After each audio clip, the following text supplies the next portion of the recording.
அனைவருக்கும் வணக்கம். Welcome to Dharma academy. நான் ரம்யா. இந்த வீடியோவில் நம்ம ரீசனிங் எபிலிட்டியில் பசில்ஸ் அப்படிங்கிற டாபிக் தான் பார்க்க போகிறோம். ரீசனிங் எபிலிட்டியில் பசில்ஸ் அப்படிங்கிறது ஒரு முக்கியமான டாபிக் தான். எக்ஸாம் பாயிண்ட் ஆஃப் வியூவில் கண்டிப்பாக இந்த மாதிரி கொஷின்லாம் கேட்பாங்க. ஸோ இதில் ஒரு 2 மாடல் டைப் மட்டும் நான் எடுத்து வச்சுருக்கேன். இந்த வீடியோவில் கம்ப்ளீட்டாக அதை நம்ம பார்த்துடலாம். ப்ரீவியஸ் வீடியோவில் பர்சன்டேஜ் ரிலேட்டடாக பார்த்தோம். அது நான் டிஸ்கிரிப்ஷனில் கொடுத்துருக்கேன், செக் பண்ணிக்கோங்க. ஃபஸ்ட்டு கொஷின் பாருங்கள். ஏபிசி DEFGH என 8 நபர்கள் ஒரு வட்டத்தளத்தில் உள்ளனர். 8 பேர் இருக்காங்க. அவங்க ஒரு வட்ட வடிவில் இருக்க தளத்தில் உட்காந்துட்டு இருக்காங்கன்னு வச்சுக்கோங்க. ஏயின் வலதுபுறத்தில் 3வது நபராக B உள்ளார். அப்புறம் ஏவோட இடதுபுற 3வது நபராக G உள்ளார். ஓகேங்களா? அடுத்தது Gயின் 3வது வலதுபுறத்தில் F உள்ளார். Fஇன் 4வது வலதுபுறத்தில் H உள்ளார். Fற்கு அருகில் E இல்லை அப்படின்னு சொல்லிட்டாங்க. Eயின் 3வது வலதுபுறத்தில் D அமைந்துள்ளார். ஓகேவா? இதுதான் கொஷினை கொடுத்துருக்காங்க. இந்த கொஷின்லேருந்து சீட்டிங் எப்படி உட்காந்துட்டு இருக்காங்க அப்படிங்கிறத நம்ம கண்டுபிடிக்கணும். நமக்கு என்ன ஹிண்ட்டு கொடுத்துருக்காங்க? வட்ட வடிவ பாதை அப்படின்னு சொல்லிட்டாங்க. ஸோ வட்ட வடிவ பாதை அப்படிங்கிறத போட்டுருங்க. ஸோ இது 8 பேர் அப்படின்னு சொல்லியிருக்காங்க. 8 பேரை நீங்கள் ஈக்குவலாக ஸ்ப்ளிட் பண்ணுங்கள். 4 ஃபஸ்ட்டு 4 போட்டுருங்க. அதுக்கப்புறம் 8 அப்படிங்கிறத எடுத்துக்கலாம். ஏன் இந்த மாதிரி நான் போட்டிருக்கேன்னா, இப்போ இங்கே ஆப்போசிட்டில் ஒரு பர்சனுக்கு ஆப்போசிட்டில் இன்னொருத்தவங்க இருக்காங்க. அவங்க யாருன்னு கேட்டுட்டாங்கன்னா இந்த மாதிரி போட்டிங்கன்னா ஈஸியாக நீங்கள் கண்டுபிடிச்சிடலாம். அதுக்காக இது ஃபஸ்ட்டு என்ன சொல்லியிருக்காங்க பாருங்கள். ஏயின் வலது புறத்தில் 3வது நபராக B உள்ளார். ஏ அப்படிங்கிறது ஸ்டார்டிங் இனிஷியலாக ஏ அப்படிங்கிறது இங்கே வச்சுக்கோங்க. வலதுபுறம் அப்படிங்கிறது இந்த பக்கம், இடதுபுறங்கிறது இந்த பக்கம். ஸோ வலதுபுறத்தில் 3வது நபராக B இருக்காங்க அப்படின்னு சொல்லிட்டாங்க. B இங்கே இருக்காங்களா? அடுத்தது அதே மாதிரி இடதுபுறத்தில் G இருக்காங்க. ஓகே, அடுத்து பாருங்கள். Gயின் 3வது இடதுபுறத்தில் F உள்ளார். Gயோட இடதுபுறம் என்னது? இதுக்கு இந்த பக்கம். 3வது இடதுபுறத்தில் F உள்ளார். ஓகே, Fங்கிறது அப்போ இங்கே வந்துடும். Fஇன் 4வது வலதுபுறத்தில் H உள்ளார். Fக்கு வலது அப்படிங்கிறது இந்த பக்கம், இடதுங்க அப்படிங்கிறது இந்த பக்கம். ஓகேங்களா? அப்போ H இங்கே வந்துடும். ஓகே, Fற்கு அருகில் E இல்லைன்னு சொல்லிட்டாங்க. அப்போ கண்டிப்பாக இங்கே E வராது. ஓகேவா? இங்கே வரலாம், இங்கே வரலாம், இல்லை இங்கே தான் வரணும். ஓகேவா? அதை மட்டும் அப்படியே வைங்க. Eயின் 3வது வலதுபுறத்தில் D அமைந்துள்ளார். ஓகே, நம்ம இங்கே போட முடியாது. இங்கே நம்ம E போட்டிருந்தோம் அப்படின்னாக்கா 3வது வலதுபுறம் இங்கே நமக்கு ஸ்பேஸ் இல்லை. ஸோ அதனால் நம்ம இங்கே ட்ரை பண்ணோம். ஈங்கிறத நான் இங்கே போட்டுறேன். 3வது வலதுபுறத்தில் யார் இருக்காங்க? D அப்படிங்கிறது. அப்போ இங்கே காலியாக இருக்கிற இடத்துல யார் தான் வருவா? C அப்படிங்கிறவங்கள பற்றி பேசவே இல்லை. அப்போ இங்கே C தான் வரும். ஓகேவா? ஸோ இதில் கொஷின் என்னன்னு கேட்டிருக்காங்கன்னு பாருங்கள். இப்படி தான் அமர்ந்திருக்காங்க. ஓகே, இதை நம்ம ஈஸியாக கண்டுபிடிச்சிட்டோம்.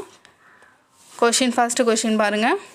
நீங்கள் நோட்டில் அந்த டயக்ராம் சைடில் எழுதி வச்சுக்கோங்க. சரிங்களா? அப்படி எழுதி வச்சிட்டிங்கன்னா உங்களுக்கு அப்படியே அந்த கொஷின் பார்த்து போடுறதுக்கு ஈஸியாக இருக்கும். ஃபஸ்ட்டு கொஷின் பாருங்கள்.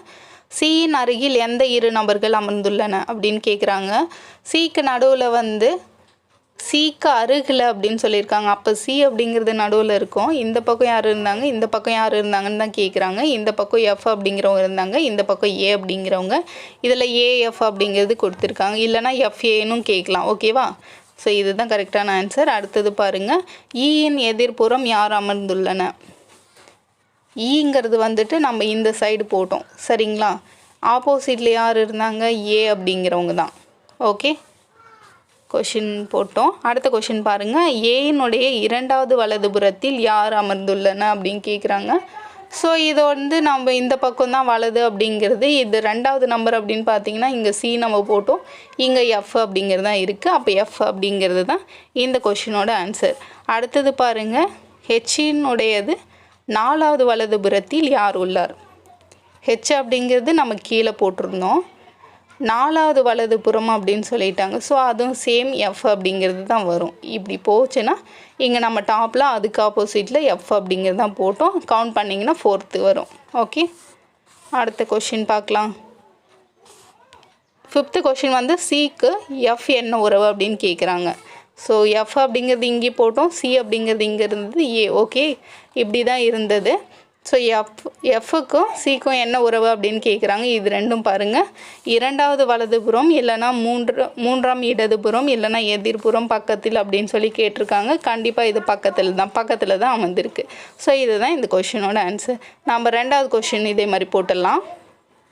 செகண்ட் கொஷின் பாருங்கள். PQRSTU என்பவர்கள் வட்ட அமைவில் Qவின் அருகில் P உள்ளார்.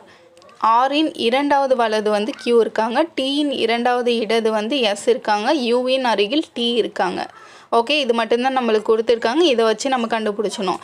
இவங்க ஃபஸ்ட்டு இனிஷியலாக என்ன கொடுத்துருக்காங்க, எத்தனை பேர் அப்படிங்கிறது நம்ம தெரிஞ்சுக்கணும். ஃபஸ்ட்டு 6 பேர் கொடுத்துருக்காங்க.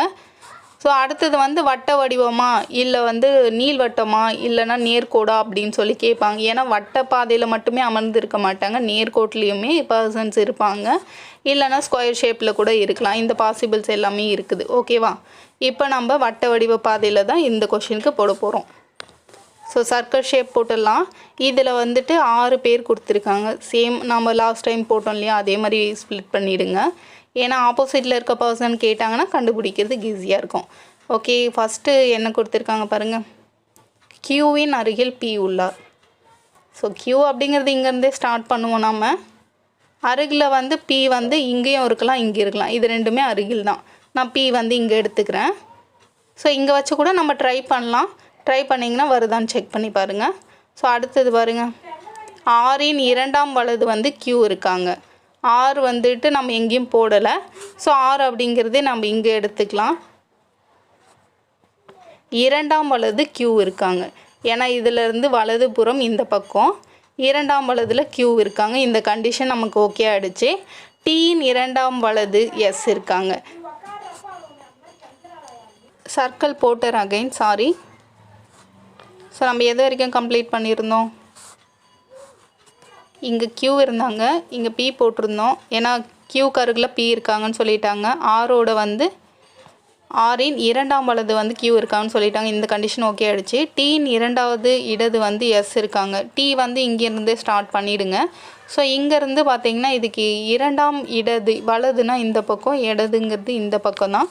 ஸோ ரெண்டாவது பார்த்தீங்கன்னா S அப்படிங்கிறது இங்கே வரும். அடுத்தது பாருங்கள், யூவின் அருகில் T இருக்காங்க. அப்போ Tக்கு பக்கத்தில் தான் U போடணும். ஓகேவா, இதுதான் ஃபார்மு. ஸோ இதை நீங்கள் நோட் பண்ணிக்கோங்க. இப்போ கொஷின்ஸ் வந்து நம்ம போட்டலாம். யூவின் அருகில் யார் அமர்ந்துள்ளன, யூவோட அருகில் யார் இருக்காங்க, Tயும் இருக்காங்க, S இருக்காங்க. STன்னு கொடுப்பாங்க, இல்லைனா TSன்னு கொடுப்பாங்க. இதில் எப்படி கொடுத்துருக்காங்க பாருங்கள், STன்னு கொடுத்துருக்காங்க. ஸோ அடுத்தது பாருங்கள், Tயின் எதிர்ப்புறம் யார் அமர்ந்துள்ளன, Tயோட எதிர்ப்புறம் யார் இருக்காங்க, ஆப்போசிட்டில் Q அப்படிங்கிறது தான். ஸோ இதுக்காக தான் நான் வந்து இந்த மாதிரி ஈக்குவலாக ஸ்ப்ளிட் பண்ணுங்கன்னு சொன்னேன். ஸோ அடுத்த கொஷின் பார்த்துடலாம். ஆரின் எதிர்ப்புறம் யார் இருக்காங்க அப்படின்னு சொல்லி கேட்டிருக்காங்க. ஸோ ஆர் அப்படிங்கிறது நம்ம இந்த சைடில் போட்டோம். இங்கே P இருந்தாங்க, இங்கே Q இருந்தாங்க, இங்கே S இருந்தாங்க. அப்போ ஆரோட ஆப்போசிட்டில் யார் இருந்தாங்க பாருங்கள், S அப்படிங்கிறவங்க தான். Qவின் இரண்டாவது இடது யார், Q இங்கே இருக்காங்க. ஸோ இதுக்கு வந்து வலது அப்படிங்கிறது இந்த புறம், இடது அப்படிங்கிறது இந்த பக்கம். சரிங்களா, இரண்டாவது இடத்துல யார் இருக்காங்க, ஆர் அப்படிங்கிறவங்க தான். ஓகே, அடுத்த கொஷின் பாருங்கள். Qவிற்கும் ஆருக்கும் இடையில் உள்ளது யார் அப்படின்னு கேட்டிருக்காங்க. ஸோ இங்கே Q அப்படிங்கிறது இருந்துச்சு, இங்கே R அப்படிங்கிறது, நடுவில் P அப்படிங்கிறது தான் இருந்தது. இதுக்கு நடுவில் P அப்படிங்கிறது தான். அப்போ இந்த கொஷினோட ஆன்சர் P அப்படிங்கிறது தான். ஸோ இந்த வீடியோ அவ்வளோதான் ஃப்ரெண்ட்ஸ். சரிங்களா, இந்த வீடியோவில் இருக்கிற இன்ஃபர்மேஷன் உங்களுக்கு கிளியராக புரிஞ்சதுன்னா வீடியோக்கு ஒரு லைக் பண்ணிவிடுங்க. இந்த பசில்ஸில் கொடுக்குற வீடியோ இது மட்டும்தான். எக்ஸ்ட்ரா ஏதாச்சும் தேவைப்படுது மறுபடியும் அப்படின்னாக்கா நீங்கள் கமெண்ட் பண்ணுங்கள். கண்டிப்பாக அதுக்கேற்ற மாதிரி ரெடி பண்ணி வீடியோ நான் கொடுக்குறேன். ஸோ வீடியோவில் வேறு ஏதாவது டவுட் இருந்தனாலும் நீங்கள் கமெண்ட் பண்ணுங்கள். அடுத்தது வந்து நம்ம சிம்பிள் இன்ட்ரெஸ்ட், காம்பவுண்ட் இன்ட்ரெஸ்ட் அந்த மாதிரி வீடியோஸை பார்த்துடலாம். ஸோ சேனலுக்கு நியூவாக இருந்தால் கொஞ்சம் சப்ஸ்கிரைப் பண்ணி சப்போர்ட் பண்ணுங்கள். Thank you to all.